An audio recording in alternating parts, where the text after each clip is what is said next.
ಲೌಕಿಕಾನಂದದ ಶ್ರೀಪದಂ ಭಿನ್ನಕರ್ಮಾಶಯ ಪ್ರಾಣಿ ಸಂಪ್ರೇರಕಂ ತನ್ನ ಕಿಂ ನೇತಿ ವಿದ್ವತ್ಸು ಮೀಮಾಂಸಿತಂ ಪ್ರಣಯಾಮೋ ವಾಸುದೇವಂ ದೇವತಾಮಂಡಲಾಖಂಡಮಂಡನಂ ಪ್ರಣಯಾಮೋ ವಾಸುದೇವಂ ನಂದಿತೀರ್ಥೋರು ಸನ್ನಾಮಿನೋ ನಂದಿನಃ ಸಂದದಾನಃ ಸದಾನಂದದೇವೇಮತಿಂ ಮಂದಹಾಸಾರುಣಾಪಾಂಗದತ್ತೋನ್ನತಿಂ ನಂದಿತಾ ಶೇಷದೇವಾದಿವೃಂದಂ ಸದಾ ಪ್ರಣಯಾಮೋ ವಾಸುದೇವಂ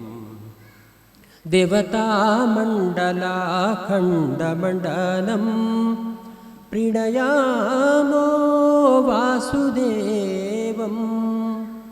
ಇವತ್ತು ಅತಿ ಶ್ರೇಷ್ಠವಾದ ದಿವಸ, ಪ್ರಪಂಚ ಗುರುತಿಸಿರತಕ್ಕಂತಹ ವಿಶ್ವ ಹೃದಯ ಸಮ್ಮೇಳನ.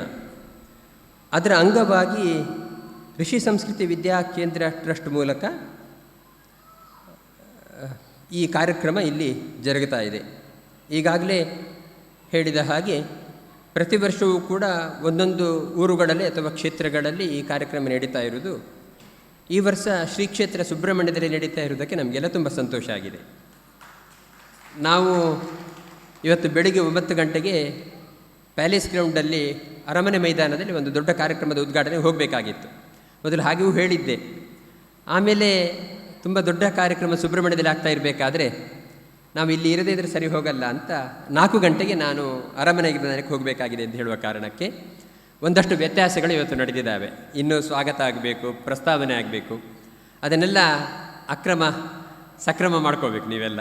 ಯಾಕೆಂದರೆ ನನಗೆ ತುಂಬ ತುರ್ತಾಗಿ ಹೋಗಬೇಕಾಗಿದೆ ಎಂಬ ಕಾರಣಕ್ಕೆ ಪೂಜ್ಯರಾದ ಅನೇಕ ಮಹನೀಯರು ಯತಿಗಳು ಈ ವೇದಿಕೆಯಲ್ಲಿದ್ದಾರೆ.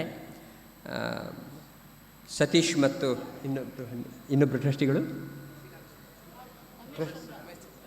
ರಮೇಶ್ ಚಂದ್ರಜಿಯವರು ಟ್ರಸ್ಟಿ, ಶ್ರೀಕಾಂತ್ ಗುರುಜಿ, ಬ್ರಹ್ಮಾನಂದ ತೀರ್ಥ ಸ್ವಾಮಿ, 5 ಜನ ಇದರ ಆಧಾರ ಸ್ತಂಭಗಳಾಗಿ ಇದ್ದಾರೆ. ಒಂದು ಸಂದರ್ಭದಲ್ಲಿ ದೇವತೆಗಳ ಮಧ್ಯದಲ್ಲಿ ಒಂದು ಸ್ಪರ್ಧೆ ಬಂತಂತೆ. ಏನು ಸ್ಪರ್ಧೆ ಅದು ಅಂತ ಹೇಳಿದರೆ, ಈ ಜೀವನ ಅಸ್ತಿತ್ವಕ್ಕೆ ನಮ್ಮ ಅಸ್ತಿತ್ವ ಅನಿವಾರ್ಯ ಅಂತ ಹೇಳುವಂಥ ಕಾರಣಕ್ಕೆ ದೇವತೆಗಳಲ್ಲಿ ಪರಸ್ಪರ ಸ್ಪರ್ಧೆ ಉಂಟಾಯಿತು. ಯಾಕೆ ಅಂತ ಕೇಳಿದರೆ, ನಮ್ಮ ದೇಹದಲ್ಲಿ ಅನೇಕ ಇಂದ್ರಿಯಗಳು ಅಂಗಾಂಗಗಳಿದ್ದಾವೆ. ಆ ಒಂದೊಂದು ಇಂದ್ರಿಯಗಳಿಗೂ ಒಂದೊಂದು ಅಂಗಗಳಿಗೂ ಕೂಡ ಅಧಿದೇವತೆಗಳು ಅಂತ ಇರ್ತಾರೆ. ಅಂದರೆ ಅವರ ನಿಯಂತ್ರಣದಲ್ಲಿ ಆ ಅಂಗಗಳು ಕೆಲಸ ಮಾಡ್ತವೆ. ಉದಾಹರಣೆಗೆ ಸೂರ್ಯಚಂದ್ರರು ಕಣ್ಣಿಗೆ ಅಭಿಮಾನಿ ದೇವತೆಗಳು. ಹಾಗಾಗಿ ಬೆಳಕಿಲ್ಲದೆ ಕಣ್ಣು ಕಾಣಿಸೋದಿಲ್ಲ. ಮಾತ್ರ ಅಲ್ಲ, ಸೂರ್ಯಚಂದ್ರರಲ್ಲಿ ಕಶ್ಮಲ ಇರೋದಿಲ್ಲ. ಕಣ್ಣಲ್ಲಿ ಕಶ್ಮಲ ಆದರೆ ಕ್ಷಣ ಮಾತ್ರದಲ್ಲಿ ಶುದ್ಧವಾಗುತ್ತೆ. ಅದರಿಂದ ಸೂರ್ಯಚಂದ್ರರು ಕಣ್ಣಿಗೆ ಅಧಿದೇವತೆಗಳು. ದಿಗ್ದೇವತೆಗಳು ಕಿವಿಗೆ. ಹಾಗಾಗಿ ಈ ಕಡೆಯಿಂದಲೇ ಶಬ್ದ ಬಂದರೆ ಕೇಳಿಸೋದಲ್ಲ, ಎಲ್ಲ ದಿಕ್ಕಿನಿಂದ ಶಬ್ದ ಬಂದರೂ ಕೇಳುತ್ತೆ. ಯಾಕಂದರೆ ದಿಗ್ದೇವತೆಗಳು ಕಿವಿಗೆ ಅಧಿದೇವತೆಗಳು. ನಾಲಿಗೆಗೆ ವರುಣ ಮತ್ತು ವನ್ನಿ ಅಧಿದೇವತೆಗಳು. ಹಾಗಾಗಿ ನಾಲಿಗೆ ಯಾವತ್ತೂ ಕೂಡ ಒದ್ದೇ ಆಗಿರುತ್ತೆ, ಯಾಕಂದರೆ ವರುಣ ಅಧಿದೇವತೆ. ನಾಲಿಗೆಗೆ ಅಗ್ನಿ ಹೇಗೆ ಅಧಿದೇವತೆ ಅಂತ ಹೇಳಿದರೆ, ವೈಬ್ರೇಷನ್ ಇಲ್ಲದೇ ಇದ್ದರೆ ನಮಗೆ ಮಾತಾಡಲಿಕ್ಕಾಗೋದಿಲ್ಲ. ವೈಬ್ರೇಷನ್ ಎಂಬುದು ಅಗ್ನಿಯ ಗುಣ. ಒಂದು ಪಾತ್ರೆಗೆ ನೀರು ಹಾಕಿ ಮುಚ್ಚಳ ಇಟ್ಟು ಬೆಂಕಿ ಕೊಟ್ಟರೆ ವೈಬ್ರೇಷನ್ನಿಂದಾಗಿ ಮುಚ್ಚಳ ತಕ ಅನ್ನಲಿಕ್ಕೆ ಶುರು ಮಾಡುತ್ತೆ. ಆ ವೈಬ್ರೇಷನ್ ಇರೋದರಿಂದ ನಾಲಿಗೆಗೆ 2 ದೇವತೆಗಳಿದ್ದಾರೆ, ಒಂದು ಅಗ್ನಿ, ಒಂದೊಂದು ವರುಣ. ಘ್ರಾಣೇಂದ್ರಿಯಕ್ಕೆ ಅಶ್ವಿನಿ ದೇವತೆಗಳು, ಮೂಗು ಒಂದೇ, ಹೊಳ್ಳೆ 2. ಹಾಗೆ ಅಶ್ವಿನಿ ದೇವತೆಗಳೆಂದರೆ ಅವಳಿ ಜವಳಿ ಅವರು, ಯಮಳ. ಮೂಗಿಗೆ ಅಶ್ವಿನಿ ದೇವತೆಗಳು ಅಧಿದೇವತೆಗಳು. ಕೈಗೆ ದೇವೇಂದ್ರ. ಹಾಗಾಗಿ ಕಾಲಿನಿಂದ ಕೆಲಸ ಮಾಡುವಾಗಲೂ ಕೂಡ ಕೈಗೆ ರೆಸ್ಪೆಕ್ಟ್ ಕೊಡ್ತೇವೆ. ಯಾವುದೋ ದೊಡ್ಡ ಬೆಟ್ಟ ಹತ್ತಬೇಕು ಅಂತಾದರೆ ಕಾಲಲ್ಲಿ ಹತ್ತೇವೆ, ಆದರೆ ಹೇಳಬೇಕಾದ್ರೆ ನನ್ನ ಕೈಯಲ್ಲಿ ಆಗಲ್ಲ ಅಂತ. ಕೈಯಲ್ಲಿ ಹತ್ತೋದೇ ಇಲ್ಲ, ಅದು ನನ್ನ ಕೈಯಲ್ಲಿ ಆಗಲ್ಲ. ಯಾಕೆಂದರೆ ಕಾಲಿಗೂ ಕೂಡ ಯಾರು ಜಯಂತ ಅಧಿದೇವತೆ ಆದರೂ ಕೂಡ ಜಯಂತನಿಗೆ ಗುರು ಯಾರು? ದೇವೇಂದ್ರ. ಕಣ್ಣಲ್ಲಿ ಏನೋ ನೋಡಬೇಕಾಗಿದೆ, ಕಣ್ಣಿಗೆ ಸೂರ್ಯಚಂದ್ರ ದೇವತೆ, ಆದರೂ ಕೂಡ ಹೇಳಬೇಕಾದ್ರೆ ನನ್ನ ಕೈಯಲ್ಲಿ ನೋಡೋಕ್ಕಾಗಲ್ಲ ಅಂತ. ಯಾಕೆಂದರೆ ಕಣ್ಣಿನ ದೇವರಿಗೂ ಕೂಡ ಒಡೆಯ ದೇವೇಂದ್ರ, ಎಲ್ಲ ದೇವತೆಗಳಿಗೂ ಇಂದ್ರ. ಹೀಗೆ ಒಂದೊಂದು ದೇವತೆಗಳು ಕೂಡ ಒಂದೊಂದು ಅಂಗಗಳಿಗೆ ಮತ್ತು ಇಂದ್ರಿಯಗಳಿಗೆ ಅಧಿದೇವತೆಗಳು. ಒಂದು ಸಲ ಸ್ಪರ್ಧೆ ಆಯಿತು ದೇವತೆಗಳ ಮಧ್ಯದಲ್ಲಿ. ನಾನಿಲ್ಲದಿದ್ದರೆ ಜೀವ ಉಳಿಯೋದಿಲ್ಲ ಅಂತ ದೇವರಿಗೆ ಅನಿಸ್ತು. ಆಯಿತು, ಪರೀಕ್ಷೆ ಮಾಡಿಯೇ ಬಿಡೋಣ, ಯಾರಿದ್ದರೆ ಜೀವ ಬದುಕುತ್ತಾನೆ, ಯಾರಿಲ್ಲದೆ ಜೀವ ಹೋಗ್ತಾನೆ ಅಂತ. ಅದಕ್ಕೆ ಭಗವಂತ ಹೇಳಿದಂತೆ ಕಣ್ಣಿನ ದೇವತೆಗಳಿಗೆ ನೀವು ಒಂದು 2 ತಿಂಗಳು ರಜೆ ಹಾಕಿರಿ ಅಂತ. ಈ ಜೀವನಲ್ಲಿ ಕಣ್ಣಿನ ದೇವತೆಗಳು ರಜೆ ಹಾಕಿದರು. ಏನಾಯಿತು? ಆರಾಮವಾಗಿ ತಿಂತಾನೆ, ಬದುಕ್ತಾನೆ, ಊಟ ಎಲ್ಲ ಮಾಡ್ತಾ ಇದ್ದಾನಂತೆ. ಕಣ್ಣು ಒಂದು ಕಾಣಿಸ್ತಾ ಇರಲಿಲ್ಲ ಅಷ್ಟೇ, ಮತ್ತೇನು ತೊಂದರೆ ಆಗಲಿಲ್ಲ, ಜೀವ ಬದುಕ್ತಾನೇ ಇದ್ದಾನೆ. ಅವರು ವಾಪಸ್ ಬಂದರು. ಕಿವಿಯ ದೇವತೆಗಳು ರಜೆ ಹಾಕಿದ್ರಂತೆ. ಏನಾಯಿತು? ಜೀವ ಆರಾಮಾಗಿದ್ದಾನಂತೆ. ಕಿವಿ ಕೇಳಿಸಲ್ಲ, ಆದ್ದರಿಂದ ಸೌಂಡ್ ಪೊಲ್ಯೂಷನ್ ಸ್ವಲ್ಪ ಕಡಿಮೆ ಆಯಿತು, ಅಷ್ಟೇ ಹೊರತು ಯಾರಿಗೂ ತೊಂದರೆ ಆಗಿಲ್ಲ. ಹೀಗೆ ಒಂದೊಂದೇ ದೇವತೆಗಳು ರಜೆ ಹಾಕಿ ವಾಪಸ್ ಬಂದಾಗಲೂ ಕೂಡ ಜೀವ ಉಸಿರಾಡ್ತಾ ಇದ್ದಾನೆ, ಆರಾಮಾಗಿದ್ದಾನೆ. ಕೊನೆಯ ಸರದಿ ಯಾರದು ಅಂದರೆ ಪ್ರಾಣದೇವರದು, ಆಂಜನೇಯ ಪ್ರಾಣದೇವರದು. ಅವರು ಹೇಳಿದ್ರಂತೆ, ನನಗೆ 2 ತಿಂಗಳು ರಜೆ ಬೇಡ, 2 ಗಂಟೆನೂ ಬೇಡ, 2 ಕ್ಷಣ ಕೊಡಿ ಸಾಕು ಅಂತ. ದಮ್ಮಯಾಂದ್ರ ಅಂತೆ, 1-2 ಕ್ಷಣ ಉಸಿರು ನಿಂತರೂ ಕೂಡ ಮನುಷ್ಯನ ಕತೆ ಮುಗೀತಲ್ಲ. ಆಗ ತೀರ್ಮಾನ ಮಾಡಿದ್ರಂತೆ, ಉಸಿರಿನ ದೇವತೆನೇ ದೇವತೆಗಳಿಗೆ ಹೆಡ್ ಅಂತ. ಹಾಗಾಗಿ ಹರಿ ಸರ್ವೋತ್ತಮನಾದರೆ ವಾಯು ಜೀವೋತ್ತಮ.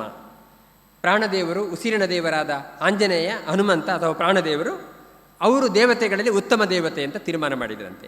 ಹಾಗಾಗಿ ನಮ್ಮ ಬದುಕಿನಲ್ಲಿ ಉಸಿರಿಲ್ಲದೆ ಯಾವುದೂ ನಡೆಯುವುದಿಲ್ಲ. ಬೇರೆ ಎಲ್ಲ ಇಂದ್ರಿಯಗಳಿಗೆ ಉಪರತಿ ಇದೆ, ವಿಶ್ರಾಂತಿ ಇದೆ. ರಾತ್ರಿ ಮಲ್ಕೊಳ್ಬೇಕಾದ್ರೆ ಕಣ್ಣು ಆರಾಮಾಗಿರುತ್ತೆ, ಅದೇನು ಕೆಲಸ ಮಾಡೋದಿಲ್ಲ. ಕಿವಿ ಏನೂ ಕೆಲಸ ಮಾಡೋದಿಲ್ಲ, ಅದು ನಮಗೇನು ಕೇಳಲ್ಲ. ಕೆಲವರು ಕೇಳಿಸುತ್ತೆ, ಆದರೆ ತುಂಬ ನಾಯಿಯಂತೆ ತುಂಬ ಸೂಕ್ಷ್ಮ ಕಿವಿ ಇದ್ದರೆ ಕೇಳಿಸುತ್ತೆ, ಇಲ್ಲಾಂದರೆ ಸಾಮಾನ್ಯ ಕೆಲವರಿಗೆ ಬಡಿದ್ರೂ ಗೊತ್ತಾಗಲ್ಲ. ಹಾಗಾಗಿ ಅದರಿಂದ ನಾಲಿಗೆ ಸುಮ್ಮನೆ ಇರುತ್ತೆ, ಅದು ತಣ್ಣಗಿರುತ್ತೆ. ಎಲ್ಲ ಇಂದ್ರಿಯಗಳಿಗೂ ವಿಶ್ರಾಂತಿ ಇದೆ. ಯಾವುದಕ್ಕೆ ಇಲ್ಲ ಅಂತ ಹೇಳಿದರೆ ಉಸಿರಿಗೆ ವಿಶ್ರಾಂತಿ ಇಲ್ಲ. ರಾತ್ರಿ ಮಲ್ಕೊಳ್ಳುವಾಗಲೂ ಕೂಡ ಅದು ಲಬ್ ಡಬ್ ಅಂತ ಹೃದಯ ಹೊಡಿತಾನೆ ಇರಬೇಕು. ಹೃದಯಕ್ಕೆ 1-2 ನಿಮಿಷ ವಿಶ್ರಾಂತಿ ಕೊಟ್ಟರೆ ಮತ್ತೆ ಪರ್ಮನೆಂಟ್ ವಿಶ್ರಾಂತಿಯೇ, ಮತ್ತೆ ನಾವು ಹೇಳಬೇಕಾಗಿಲ್ಲ. ಹಾಗಾದರೆ ಇಡೀ ಜೀವನದಲ್ಲಿ ನಮ್ಮ ಬದುಕಿಗೆ ಕೆಲಸ ಮಾಡುವಂತಹ ದೊಡ್ಡ ತ್ಯಾಗ ಯಾರ್ದು ಅಂದರೆ ಹೃದಯದ್ದು. ಹೃದಯಕ್ಕೆ ಕಾರಣವಾದ ಉಸಿರದ್ದು, ಹೃದಯದ ಲಬ್ ಡಬ್ ಬಡಿತಕ್ಕೆ ಕಾರಣವಾದ ಉಸಿರಿದ್ದು. ಹಾಗಾಗಿ ಹೃದಯ ಸಮ್ಮೇಳನ ಆಗಬೇಕು. ನಮ್ಮ ದೇಹದಲ್ಲಿ ಪ್ರಮುಖವಾದ ಭಾಗ ಅದು. ಆದ್ದರಿಂದ ನಮ್ಮ ಆತ್ಮ ಎಲ್ಲಿ ಇರುವುದು ಅಂದರೆ ಹೃದಯದಲ್ಲಿ ಇರೋದು, ಮತ್ತು ತಲೆಯಲ್ಲಿಯೋ ಕಾಲಲ್ಲಿಯೋ ಎಲ್ಲಿಯೂ ಇರುವುದಲ್ಲ. ಯಾಕೆಂದರೆ ನಾನು ಅಂತ ನಾವು ತೋರಿಸೋದು ಯಾರನ್ನು? ಹೃದಯವನ್ನು ತೋರಿಸ್ತೇವೆ ಹೊರತು ನಾನು ಅಂತ ಯಾರು ತಲೆ ಮೇಲೆ ಕೈ ಇಟ್ಕೊಳ್ಳಲ್ಲ. ಇಟ್ಕೊಂಡ್ರೆ ಗ್ರಾಚಾರ ಆಗಿದೆ ಅಂತ ಅರ್ಥ. ಯಾರು ಕಾಲು ಬುಡಕ್ಕೆ ಕೈ ಇಟ್ಕೊಳ್ಳಲ್ಲ, ಯಾರು ನಾನು ಅಂತ ಇಲ್ಲಿ ಕೈ ಇಟ್ಕೊಳ್ಳಲ್ಲ. ಎಲ್ಲಿ ಇಟ್ಕೊಳ್ತಾರೆ ಹೇಳಿ? ಇಲ್ಲಿ. ಹಾಗಾದರೆ ಆತ್ಮ ಇರುವುದು ಎಲ್ಲಿ? ಹೃದಯದಲ್ಲಿ. ಆದರೆ ನಾನು ಅಂದರೆ ಸ್ಥೂಲವಾಗಿ ದೇಹ ಕಾಣಿಸುತ್ತೆ, ಅದರ ಒಳಗೆ ಸ್ವಲ್ಪ ವಿಚಾರ ಮಾಡಿದರೆ ದೇಹದೊಳಗಿರುವ ದೇಹನೂ ಆತ್ಮ, ದೇಹದೊಳಗಿರುವ ಹೃದಯನೂ ಆತ್ಮ. ಆದರೆ ಹೃದಯ ಸತ್ತ ಜೀವದಲ್ಲಿ ಕೂಡ ಹೃದಯ ಇರುತ್ತೆ, ಮತ್ತು ಅದು ಕ್ರಿಯಾಶೀಲವಾಗಿರಬೇಕಾದ್ರೆ ಹೃದಯದೊಳಗೊಂದು ಆತ್ಮ ಅಂತ ಒಂದಿದೆ. ಹಾಗಾದರೆ ನಾನು ಅಂದರೆ ದೇಹನೂ ಹೌದು, ದೇಹದೊಳಗಿರುವ ಹೃದಯವೂ ಹೌದು, ಹೃದಯದ ಕ್ರಿಯಾಶೀಲತೆಗೆ ಕಾರಣವಾದ ಆತ್ಮನೂ ಹೌದು. ಆದರೆ ಆತ್ಮನಿಗೂ ಕೂಡ ಸ್ವಾತಂತ್ರ್ಯ ಇಲ್ಲ. ಆತ್ಮನು ಇನ್ಯಾವುದೋ ಒಂದನ್ನು ಅವಲಂಬಿಸಿದ್ದಾನೆ. ಯಾಕೆಂದರೆ ನಾವು ಇಷ್ಟಪಟ್ಟಾಗಿ ನಮಗೆ ಇರಲಿಕ್ಕಾಗೋದಿಲ್ಲ ರೀ. ನಾವಲ್ಲಿ ಹೋಗಬೇಕು ಅಂದರೆ ಯಾರೋ ಅಡ್ಡ ಬಂದು ಬಿಡ್ತಾರೆ, ಹೋಗೋಕ್ಕಾಗಲ್ಲ. ನಾವು ನಿದ್ರೆಯಲ್ಲಿ ತುಂಬ ಒಳ್ಳೆಯ ಒಂದು ಹುಡುಗರು ಅಂದ್ಕೊಳ್ಳೋದು ಇವತ್ತು ಒಳ್ಳೆಯ ಒಂದು ಕಾಣಿಸ್ಬೇಕು ಅಂತ, ಆವತ್ತು ಹುಲಿ ಬಿಡಿಸ್ಕೊಂಡು ಬರೋದು ಅವನನ್ನು. ಹಾಗಾದರೆ ನಮ್ಮ ನಿಯಂತ್ರಣವು ನಮ್ಮ ಕೈಯಲ್ಲಿಲ್ಲ ಅಂತ ಆದರೆ ನಮ್ಮನ್ನು ನಿಯಂತ್ರಿಸುವಂಥ ಆತ್ಮನ ನಿಯಂತ್ರಿಸ ಇನ್ನೊಂದು ಯಾವುದೋ ಒಂದಿದೆ, ಅದು ಪರಮಾತ್ಮ. ಹಾಗಾಗಿ ನಾವು ಅಂದರೆ ದೇಹನೂ ಹೌದು, ದೇಹದೊಳಗೆ ಹೃದಯವೂ ಹೌದು, ಅದರೊಳಗಿರುವ ಆತ್ಮನೂ ಹೌದು, ಅದರೊಳಗಿರುವ ಅಂತರಾತ್ಮನಾದ ಪರಮಾತ್ಮನೂ ಹೌದು. ಹಾಗಾಗಿ ನಾನು ಅಂತ ಹೇಳೋದಕ್ಕೆ ತುಂಬ ವಿಶಾಲವಾದ ಅರ್ಥ ಇದೆ. ನಾವು ಹೇಳೋದು ಮಾತ್ರ ಮೈ ಸೆಲ್ಫ್ ಅಂತ. ನಾನು ಅಂದರೆ ಅದಲ್ಲ. ನಾನು ಅಂದರೆ ದೇಹ, ನಾನು ಅಂದರೆ ಹೃದಯ, ನಾನು ಅಂದರೆ ನನ್ನ ಆತ್ಮ, ನಾನು ಅಂದರೆ ಆತ್ಮನೊಳಗಿರುವ ಅಂತರಾತ್ಮ ಪರಮಾತ್ಮ.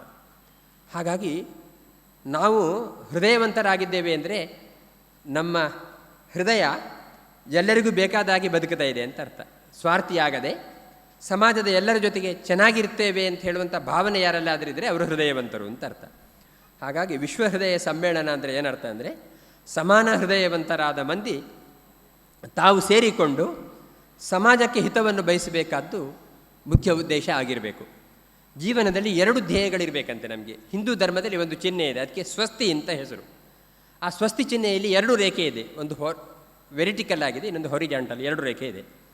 ಒಂದು ರೇಖೆ ಮೇಲ್ಮುಖವಾಗಿ ಹರಿದಿದೆ. ಅದು ಏನು ಹೇಳ್ತಾ ಇದೆ ಅಂದರೆ ಈ ಪ್ರಪಂಚದಲ್ಲಿ ನಿಮಗೆ ಎಲ್ಲರಿಗಿಂತೂ ಎತ್ತರದ ಒಂದು ವಸ್ತು ಇದೆ, ಅದು ಭಗವಂತ. ಅವನಿಗಿಂತ ಎತ್ತರದಲ್ಲಿ ಯಾರೂ ಇಲ್ಲ. ಹಿಮಾಲಯವೇ ಎತ್ತರ ಅಂತ ಅಂದ್ಕೊಂಡ್ರೆ ನೀವು, ಅದಕ್ಕಿಂತ ಎತ್ತರದಲ್ಲಿ ಭಗವಂತ ಇದ್ದಾನೆ. ಪುರುಷ ಸೂಕ್ತ ಹೇಳುತ್ತೆ, ಸ ಭೂಮಿಂ ವಿಶ್ವತೋ ವೃತ್ವ ಅತ್ಯತಿಷ್ಠ ದಶಾಂಗುಲಂ ಅಂತ. ಮತ್ತೆ 10 ಅಂಗುಲ ಎತ್ತರದಲ್ಲಿ ಭಗವಂತ ಇದ್ದಾನೆ ಅಂತ. ಎತ್ತರದ ಭಗವಂತನ ಬಗ್ಗೆ ಯೋಚನೆ ಮಾಡಲಿಕ್ಕೆ ತಾಕತ್ತಿದ್ದರೆ ಮನುಷ್ಯನಿಗೆ ಮಾತ್ರ, ಪ್ರಾಣಿಗಳಿಗೆ ಇಲ್ಲ. ಅವುಗಳಿಗೆ ಆಹಾರ, ನಿದ್ರೆ, ಭಯ, ಸುಖ ಇಷ್ಟು ಬಿಟ್ಟರೆ ಇನ್ಯಾವುದರ ಯೋಚನೆ ಮಾಡುವ ತಾಕತ್ತೂ ಇಲ್ಲ. ಆದರೆ ಭಗವಂತ ನಮಗನ್ನು ಸೃಷ್ಟಿ ಮಾಡುವಾಗ ಅತಿ ವಿಶಿಷ್ಟವಾದ ಬೌದ್ಧಿಕ ಶಕ್ತಿಯನ್ನು ಕೊಟ್ಟಿದ್ದಾನೆ, ಅತಿ ವಿಶಿಷ್ಟವಾದ ಕ್ರಿಯಾಶೀಲವಾದ ಕೈಬೆರಳು ಕೊಟ್ಟಿದ್ದಾನೆ. ಈ ಕೈಬೆರಳಿಂದ ಪ್ರಪಂಚವನ್ನೇ ಕಟ್ಟಿಬಿಟ್ಟಿದೆ ನಾವು ಕೈಗಾರಿಕೆಯ ಮೂಲಕ. ಬೌದ್ಧಿಕ ಶಕ್ತಿಯಿಂದ ಅತಿ ವಿಶಿಷ್ಟವಾದ ಪ್ರಗತಿಯನ್ನು ಪಡೆದಿದ್ದೇವೆ ನಾವು. ಹಾಗಾದರೆ ನಮ್ಮ ಬದುಕು ಎಕ್ಸ್ಟ್ರಾ ಆರ್ಡಿನರಿ, ಅಸಾಧಾರಣವಾಗಿರಲಿಕ್ಕೆ ಕಾರಣ ಯಾರು ಅಂದರೆ ಈ ತಲೆ ಮತ್ತು ಈ ಸುಸ್ಥಿತಿಯನ್ನು ಪಡೆದಿರತಕ್ಕಂತಹ ಫುಲ್ ಇಕ್ವೈಪ್ಡ್ ಆಗಿರತಕ್ಕಂಥ ದೇಹವನ್ನು ಕೊಟ್ಟ ಭಗವಂತ. ಆ ಭಗವಂತನ ಬಗ್ಗೆ ಯೋಚನೆ ಮಾಡಲಿಕ್ಕೆ ಈ ಪ್ರಪಂಚದ ಯಾವ ಜೀವರಾಶಿಗೂ ಸಾಧ್ಯ ಇಲ್ಲ. ತಂದೆ ನೀ ತಂದೆ ನಾ ಬಂದೆ ನಾನಿನ್ನ ತಂದೆ ಹಿಂದೆ ಒಂದಲ್ಲ ಎರಡಲ್ಲ 3-4 ಲಕ್ಷ 84 ಲಕ್ಷ ಜೀವರಾಶಿಗಳಲ್ಲಿ ನಾ ಬಂದೆ ನೀ ತಂದೆ. ಆ 84 ಲಕ್ಷ ಜೀವರಾಶಿಗಳಲ್ಲಿ 83,99,999 ಜೀವರಾಶಿಗೂ ಕೂಡ ಮಾತನಾಡಲಿಕ್ಕೆ, ನಗಲಿಕ್ಕೆ, ಯೋಚನೆ ಮಾಡಲಿಕ್ಕೆ ಬರೋದಿಲ್ಲ. ಆದರೆ ನಮಗೆ ಮಾತ್ರ ಬರೋದು ಅಂದರೆ ನಮ್ಮನ್ನು ಸೃಷ್ಟಿ ಮಾಡಿದ ಭಗವಂತನಿಗೋಸ್ಕರ ನಾವು ಏನಾದರೂ ಯೋಚನೆ ಮಾಡದೇ ಇದ್ದರೆ, ನಮ್ಮನ್ನು ಸೃಷ್ಟಿ ಮಾಡಿದರೂ ಪ್ರಾಣಿಗಳನ್ನು ಸೃಷ್ಟಿ ಮಾಡೋದಕ್ಕೆ ಯಾವ ವ್ಯತ್ಯಾಸವೂ ಇರೋದಿಲ್ಲ. ಭಗವಂತನಿಗೆ ಥ್ಯಾಂಕ್ಸ್, ಕೃತಜ್ಞತೆ ಹೇಳಬೇಕಾದ್ರೆ ಎತ್ತರದ ಭಗವಂತನ ಬಗ್ಗೆ ಯೋಚನೆ ಮಾಡಬೇಕು ಎಂಬ ಕಾರಣಕ್ಕೆ ಒಂದು ವೆರಿಟಿಕಲ್ ಲೈನ್ ಹೇಳುತ್ತಾರೆ, ಎತ್ತರಕ್ಕೆ ಹೋಗುವುದು, ಎತ್ತರದ ಭಗವಂತನ ಬಗ್ಗೆ ಯೋಚನೆ ಮಾಡುವಂತ. ನೀನು ದೈಹಿಕವಾಗಿ ಎತ್ತರಕ್ಕೆ ಬೆಳೀಲಿಕ್ಕೆ ಆಗೋದಿಲ್ಲ. ಒಂದು 25 ವರ್ಷ ಆಮೇಲೆ ತಿಂದರೆ ಅಡ್ಡಕ್ಕೆ ಬೆಳೀತೇವೆ, ನಾವು ಎತ್ತರಕ್ಕೆ ಬೆಳೆಯೋದಿಲ್ಲ. ಹಾಗಾದರೆ ಎತ್ತರಕ್ಕೆ ಬೆಳೆಯೋದು ಬೌದ್ಧಿಕವಾಗಿ ಮಾನಸಿಕವಾಗಿ ಮಾತ್ರ ಹೊರತು ದೈಹಿಕವಾಗಿ ಆಗಲ್ಲ. ಮರಗಿಡಗಳು ದೈಹಿಕವಾಗಿ ತುಂಬ ಎತ್ತರಕ್ಕೆ ಬೆಳೀತಾರೆ, ನಮಗೆ ಆಗಲ್ಲ ಅದು.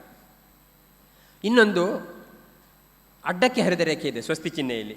ಅದೇನು ಹೇಳುತ್ತೆ ಅಂದರೆ, ನಿನಗೆ ಮಾತ್ರ ನಿನ್ನನ್ನು ಯೋಚನೆ ಮಾಡಬೇಡ, ಸ್ವಾರ್ಥಿ ಆಗಬೇಡ, ಸ್ವಾರ್ಥವನ್ನು ಸ್ವಲ್ಪ ವಿಸ್ತಾರ ಮಾಡು. ನಿನ್ನ ಅಕ್ಕಪಕ್ಕದವರು, ನಿನ್ನ ಊರು, ನಿನ್ನ ಗ್ರಾಮ, ನಿನ್ನ ಊರು, ನಿನ್ನ ರಾಜ್ಯ, ನಿನ್ನ ರಾಷ್ಟ್ರ, ಪ್ರಪಂಚ ಅಂತ ವಿಶ್ವಮುಖವಾಗಿ ಯೋಚನೆ ಮಾಡಿದರೆ ಅದು ಸಾಮಾಜಿಕವಾಗಿ ಬದುಕನ್ನು ವಿಸ್ತಾರಗೊಳಿಸುವುದು. ಅಂದರೆ ಎಲ್ರಿಗೂ ಬೇಕಾದಾಗೆ ಬದುಕುವುದು, ಅರ್ಥಾತ್ ಸಾಮಾಜಿಕವಾದ ಸೇವೆಯನ್ನು ಮಾಡುವಂಥದ್ದು ನಮ್ಮ ಉದ್ದೇಶವಾಗಿರಬೇಕು. ಹಾಗಾಗಿ ಬೌದ್ಧಿಕವಾದ ಎತ್ತರ ಮತ್ತು ಆಧ್ಯಾತ್ಮಿಕವಾದ ಎತ್ತರ ಮತ್ತು ಸಾಮಾಜಿಕವಾದ ವಿಸ್ತಾರ, ಇದು ಎರಡು ತುಂಬಿದ್ದರೆ ಸ್ವಸ್ತಿ, ಜೀವನ ಮಂಗಲಮಯ ಆಗುತ್ತೆ. ಒಂದನ್ನು ಬಿಟ್ಟರೂ ನಮ್ಮ ಜೀವನ ಮಂಗಲಮಯ ಆಗೋದಿಲ್ಲ. ಭಗವಂತನ ಬಿಟ್ಟುಬಿಡ್ತೇವೆ, ಸಮಾಜ ಸೇವೆ ಮಾಡ್ತೇವೆ ಅಂತ ಹೇಳಿದರೆ ಬದುಕು ಪೂರ್ಣ ಆಗೋದಿಲ್ಲ. ಭಗವಂತನ ಬಗ್ಗೆ ಯಾಚನೆ ಮಾಡ್ತೇವೆ, ಸಮಾಜದಲ್ಲಿ ಸುಮ್ಮನೆ ಇರ್ತೇವೆ ಅಂತ ಹೇಳಿದರೂ ಬದುಕು ಪೂರ್ಣ ಆಗಲ್ಲ. ಸಾಮಾಜಿಕವಾದ ಮತ್ತು ಆಧ್ಯಾತ್ಮಿಕವಾದ ಉಭಯ ಮುಖಗಳ ಯೋಚನೆ ಮಾಡ್ತಾ ಬದುಕುವಂಥದ್ದನ್ನು ಸಾರ್ಥಕ ಬದುಕು ಅಂತ ಹೇಳ್ತಾರೆ. ಹಾಗಾಗಿ ನಮ್ಮ ಬದುಕಿನಲ್ಲಿ ಉಸಿರು ಎಂಬುದು ಬಹಳ ಮುಖ್ಯ. ಉಸಿರಾಡ್ತೇವೆ ನಾವು, ಆದರೆ ಉಸಿರಾಡಬೇಕಾದ್ರೆ ಅದರ ಪೂರ್ಣ ಲಾಭ, ಹೊರಗಿನ ಆಮ್ಲಜನಕವನ್ನು ಪೂರ್ಣ ದೇಹಕ್ಕೆ ಹಂಚಬೇಕಾದ್ರೆ ಪೂರ್ತಿಯಾಗಿ ಉಸಿರಾಡಬೇಕು. ನಾವು ತುಂಬ ವೇಗವಾಗಿ ಉಸಿರಾಡ್ತೇವೆ. ಅತಿ ವೇಗವಾಗಿ ಉಸಿರಾಡೋದಕ್ಕೆಷ್ಟು ಆಯುಸ್ಸು ಕಡಿಮೆ. ಉದಾಹರಣೆಗೆ ತುಂಬ ಫಾಸ್ಟಾಗಿ ಉಸಿರಾಡೋ ಯಾವುದು ಹೇಳಿ ನಾಯಿ, ಅದೊಂದು 20 ವರ್ಷ ಬದುಕುತ್ತೆ. ನಾವು ಅಷ್ಟೇ ವೇಗವಾಗಿ ಉಸಿರಾಡಿದರೆ ನಾವು ಅಷ್ಟೇ ಬದುಕೋದು. ಹಾಗಾಗಿ ನಿಧಾನವಾಗಿ ಉಸಿರಾಡಬೇಕಂತೆ. 4 ಸೆಕೆಂಡಿಗೆ ಒಂದು ಉಸಿರು ಅಂತ ನಮ್ಮ ಪ್ರಾಚೀನರು ಲೆಕ್ಕ ಹಾಕಿದಾಗ ಒಂದು ದಿವಸಕ್ಕೆ 21,600 ಬಾರಿ ಉಸಿರಾಡ್ತೇವೆ ಅಂತ ನಾವು. ಆವಾಗ 100 ವರ್ಷ ಆಯುಸ್ಸು ಅಂತ ಲೆಕ್ಕ, ಪೂರ್ಣ ಆಯುಸ್ಸು ನಾನು ಹೇಳ್ತಾ ಇರೋದು, ಸುಮ್ಮನೆ ಅಲ್ಲ. ಅದನ್ನೇ ನಾವು 4 ಸೆಕೆಂಡಿನ ಬದಲಿಗೆ 8 ಸೆಕೆಂಡಿಗೆ ಒಂದು ಉಸಿರಾಟ ಮಾಡಿದರೆ ನಮಗೆ 100ರ ಬದಲಿಗೆ 200 ವರ್ಷ ಆಯುಸ್ಸು. ಅದರ ಬದಲಿಗೆ 16 ಸೆಕೆಂಡಿಗೆ ಒಂದು ಉಸಿರಾಟ ಮಾಡಿದರೆ 200 ಅಲ್ಲ 400 ವರ್ಷ. ಭೀಷ್ಮ 800 ವರ್ಷ ಬದುಕಿದ್ದ. ಯಾಕೆಂದರೆ ಉಸಿರಾಟದಲ್ಲಿ ನಿಯಂತ್ರಣ ಇತ್ತು. ಹಾಗಾಗಿ ಉಸಿರಾಟದ ನಿಯಂತ್ರಣ ಮಾಡ್ತಾ ಉಸಿರಾಡಿಕೊಳ್ಬೇಕಾದ್ರೆ ಪ್ರಪಂಚದ ಸಾತ್ವಿಕವಾದ ಚಿಂತನೆಗಳ ಜೊತೆಗೆ ಉಸಿರಾಟ ಮಾಡ್ತಾ ದೇಹದ ಒಳಗೆ ಮಾನಸಿಕವಾದ ಕಶ್ಮಲ ಹೊರಗೆ ಹೋಗಲಿ ಅಂತ ವಿರೇಚನ ಮಾಡಿದರೆ ಪೂರಕ ಕುಂಭಕ ರೇಚಕದಲ್ಲಿ ರೇಚಕ ಮಾಡಬೇಕಾದ್ರೆ ಒಳಗಿನ ಎಲ್ಲ ದುರ್ಭಾವನೆಗಳು ದುಷ್ಟಚಿಂತನೆಗಳು ಹೊರಗೆ ಹೋಗಲಿ ಅಂತ ಯೋಚನೆ ಮಾಡ್ತಾ ಉಸಿರಾಟ ಮಾಡಿದರೆ ತುಂಬ ಒಳ್ಳೆಯ ಉಸಿರಿನಲ್ಲಿ ಸಿದ್ಧಿಯನ್ನು ಪಡೀಲಿಕ್ಕಾಗತ್ತೆ. ಈ ಮೂಲಕ ಸಮಾಧಿ ಸ್ಥಿತಿಯಲ್ಲಿ ನಾವು ಇದ್ದರೆ ಅತಿ ಉತ್ಕೃಷ್ಟವಾದ ಶಕ್ತಿಯನ್ನು ನಾವು ಸಾಕ್ಷಾತ್ಕಾರಗೊಳಿಸಲಿಕ್ಕಾಗತ್ತೆ ಅಂತ ಹೇಳುವಂಥದ್ದು ಪ್ರಾಚೀನರ ಚಿಂತನೆ. ಈ ಉದ್ದೇಶಕ್ಕೋಸ್ಕರ ಸಿದ್ಧ ಸಮಾಧಿ ಯೋಗದ ಮೂಲಕ ಋಷಿಕ್ ಪ್ರಭಾಕರ್ ಅವರು ಒಂದು ವಿಶಿಷ್ಟ ಕಲ್ಪನೆಯೊಂದಿಗೆ ಈ ಪ್ರಪಂಚದ ಎಲ್ಲ ಮಂದಿಗೂ ಕೂಡ ಸಿದ್ಧಿಯನ್ನು ಪಡಿಬೇಕು, ಉಸಿರಿನ ಮೂಲಕ ಸಾಧನೆಯನ್ನು ಮಾಡಬೇಕು, ಸಿದ್ಧಿ ಪಡೆದು ಉಸಿರನ್ನು ಸಾರ್ಥಕಗೊಳಿಸಬೇಕು ಅಂತ ಹೇಳುವಂಥ ಒಂದು ಸದುದ್ದೇಶದ ಮೂಲಕ ಈ ದೊಡ್ಡ ಸಂಸ್ಥೆಯನ್ನು ಸ್ಥಾಪನೆ ಮಾಡಿದ್ದಾರೆ. ಅವರ ನಂತರದ ದಿನಗಳಲ್ಲಿ ಒಂದು ಸ್ವಲ್ಪ ದಿನದ ಮಟ್ಟಿಗೆ, ಸ್ವಲ್ಪ ಕಾಲಗಳ ಮಟ್ಟಿಗೆ ಈ ಸಂಸ್ಕೃತಿ ಕೇಂದ್ರ ಸ್ವಲ್ಪ ಮಟ್ಟಿಗೆ ಮತ್ತೆ ಅದು ಕಾಣದ ಪರಿಸ್ಥಿತಿ ಬಂದಾಗಲೂ ಮತ್ತೆ ಅದನ್ನು ಉಚ್ಛ್ರಾಯಗೊಳಿಸುವಲ್ಲಿ ಸಿದ್ಧ ಸಮಾಧ ಯೋಗ ಚಟುವಟಿಕೆಯ ವಿಚಾರವಾಗಿ ಶ್ರೀ ಸಂಸ್ಕೃತಿ ವಿದ್ಯಾಕೇಂದ್ರ ಎಂಬ ಟ್ರಸ್ಟ್ ರಚನೆ ಮಾಡಿ ಆ ಮೂಲಕ ಈ ಸಂಸ್ಥೆಯನ್ನು ಮತ್ತೊಂದಷ್ಟು ವಿಸ್ತಾರಕ್ಕೆ ಬೆಳೆಸುವಂತಹ ಸಂಗತಿಯನ್ನು ತಿಳಿದು ನಮಗೆ ತುಂಬ ಸಂತೋಷ ಆಗಿದೆ. ಪ್ರತಿ ವರ್ಷವೂ ಕೂಡ ಬೇರೆ ಬೇರೆ ಆದಾಗ ನಾನು ಕೆಲವು ಕಡೆ ಹೋಗಿದ್ದೆ. ಅದರಲ್ಲಿ ಬೆಳ್ತಂಗಡಿಯಲ್ಲಿ ಆದಾಗ ನಾನು ಹೋಗಿದ್ದೆ, ಮತ್ತು ಇನ್ನು ಕೆಲವು ಕಡೆ ಹೋಗಿದ್ದೆ.